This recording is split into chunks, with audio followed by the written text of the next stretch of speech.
அன்பு சகோதர சகோதரிகளுக்கு வணக்கம். மாஸ்டருக்கு வணக்கம். நாம் நமது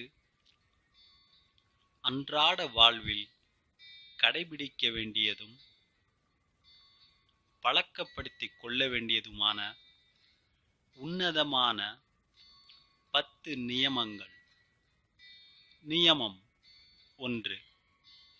அதிகாலைக்கு முன்பாகவே விழித்தெழுந்து நிர்ணயித்துக் கொண்ட நேரத்தில் பிரார்த்தனையை சமர்ப்பித்து தியானம் செய்யுங்கள்.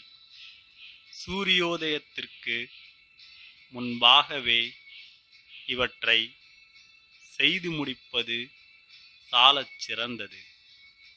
தியானத்திற்கென தனி இடத்தையும் இருக்கையையும் அமைத்துக் கொள்ளுங்கள். முடிந்தவரை ஒரே நிலையில் அமரும் பழக்கத்தை வளர்த்துக் கொள்ளுங்கள். உடல் மற்றும் உள்ள தூய்மைக்கு முக்கியத்துவம் அளியுங்கள். நன்றி.